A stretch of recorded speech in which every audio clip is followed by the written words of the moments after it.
नमस्कार दोस्तों, एक बार आपका फिर से स्वागत है हमारे चैनल में।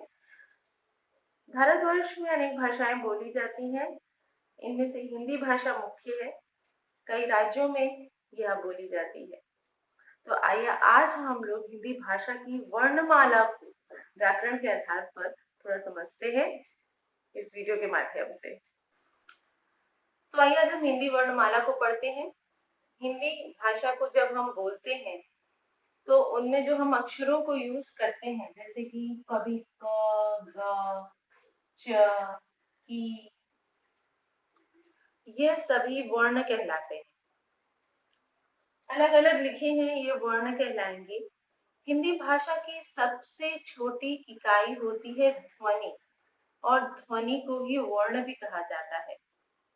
और जब इन वर्णों को एक क्रम में व्यवस्थित रूप में रख दिया जाता है तो यह वर्णमाला कहलाते हैं। जैसा कि आप सभी जानते हैं कि वर्णमाला अ से आहा तक और क से ज्ञ तक दो भागों में विभक्त है, जिन्हें स्वर और व्यंजन भी कहते हैं। तो हिंदी वर्णमाला में उच्चारण और लेखन के आधार पर वर्णों की संख्या अलग अलग है। उच्चारण के आधार पर हिंदी वर्णमाला में वर्णों की संख्या है 45, और लेखन में हिंदी वर्णमाला की वर्णों की संख्या हो जाती है 52। 45 वर्णों में हो जाते हैं 10 स्वर और 35 व्यंजन, और 52 वर्ण में हो जाते हैं लेखन के आधार पर 13 स्वर, 35 व्यंजन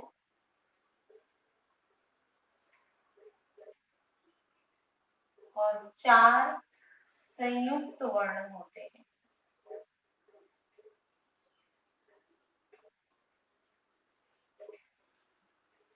इस आधार पर ये देखिए 13, 35 और 4 हो गए 52, और ये हो गए 10 और 35 45। उच्चारण के आधार पर होते हैं 45 वर्ण और लेखन के आधार पर होते हैं 52 वर्ण।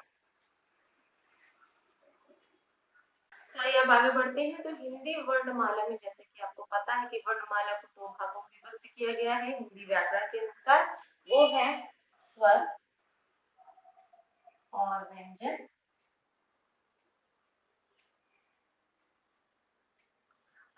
स्वरों को अच भी कहा जाता है।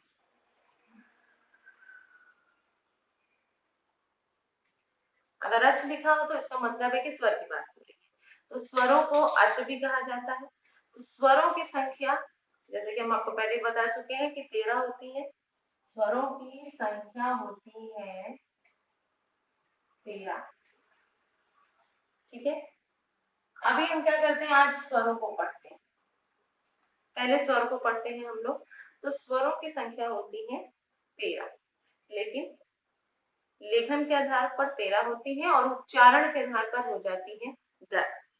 तो वो 3 वर्ण कौन से हैं जो लेखन में प्रयोग किए जाते हैं और उच्चारण में नहीं प्रयोग किए जाते हैं, आइए हम वो जानते हैं पहले। तो उच्चारण के आधार पर जो 10 वर्ण है वो है, ये 10 वर्ण हो गए उच्चारण के आधार पर।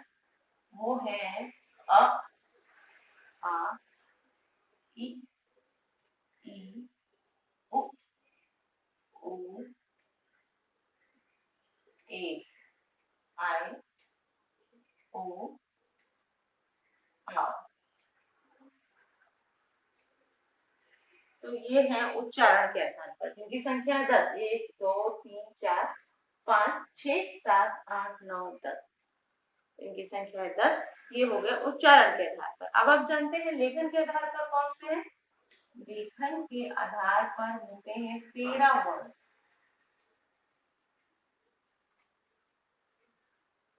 अ, आ, इ, ई, उ, ऊ,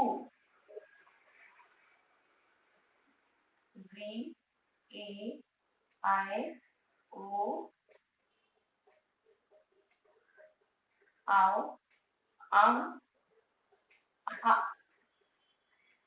तो ये हो गए 13। उनमें से ये 3 वर्ण जो है वो है लेखन के आधार पर जो जुड़ जाते हैं तो इनकी संख्या हो जाती है 13।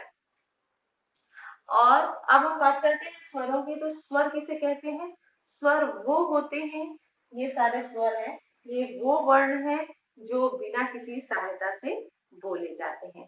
इनको बोलने में किसी अन्य वर्णों की सहायता नहीं लेनी पड़ती है, जबकि व्यंजन में अधिकांशतः स्वरों की सहायता से उनको बोला जाता है।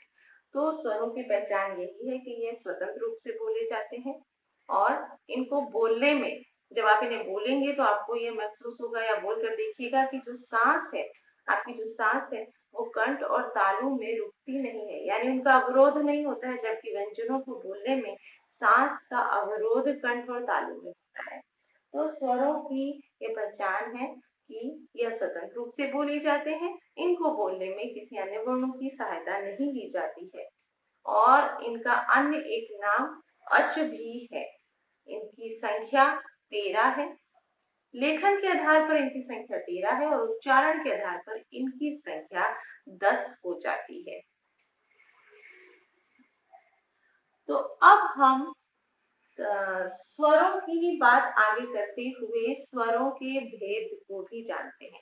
चलिए, हाँ जी, हाँ स्वर के भेद भी होते हैं। तो आइए जानते हैं स्वर के कितने भेद होते हैं। तो अब हम लोग स्वरों के भेद के बारे में जान लेते हैं। स्वरों के कितने भेद होते हैं? स्वरों के होते हैं 3 भेद। पहला है ऋस्व, दूसरा है दीर्घ और तीसरा है प्लुत।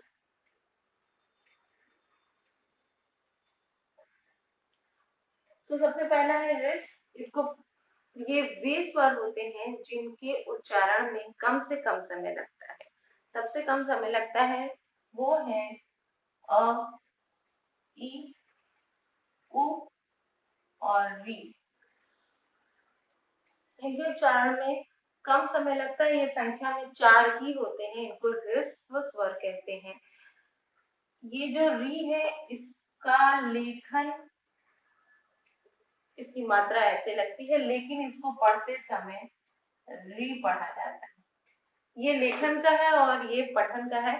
तो लिखते समय री लिखेंगे, लेकिन पढ़ेंगे उसको री। ये पढ़ने के लिए, लिखने के लिए नहीं है। तो ये जो 4 है अ, ई, उ, री, ये होते हैं ह्रस्व स्वर। इनको बोलने में कम से कम समय लगता है।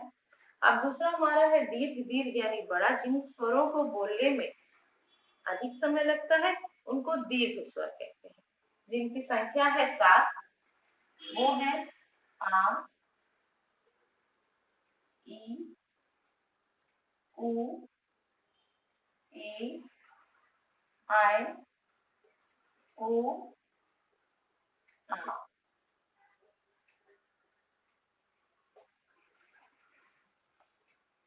तो ये हो गए दीर्घ स्वर।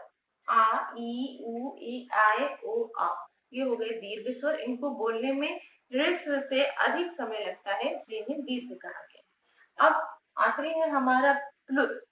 प्लुत क्या होता है? जिनको बोलने में ह्रस्व और दीर्घ दोनों से ही अधिक समय लगता है, उनको प्लुत स्वर कहते हैं। इसका चिन्ह होता है, आपने देखा होगा, ये एस के आकार, इंग्लिश का जो एस होता है उस तरह का इसका चिन्ह होता है। ये प्लुत स्वर होते हैं। इनको बोलने में दीर्घ से भी अधिक समय लगता है। यह अक्सर किसी को पुकारने के लिए प्रयोग किया जाता है। जैसे कि सुनो, सुनो, दूर से किसी को बुलाया जा रहा है, सुनो, तो उसको लिखते हैं जब तो ऐसे लिखते हैं और उसके आगे ऐसे लगा देते हैं। इसका मतलब है कि दूर से किसी को बुलाया जा रहा है। तो ये भी स्वर है, इसको प्लुत स्वर कहा जाता है।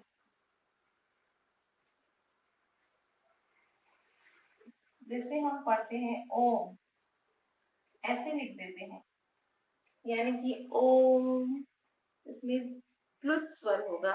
ये दीर्घ से भी अधिक समय लग रहा है, तो ये प्लुत होगा। इसका चिन्ह ये एस की तरह होगा।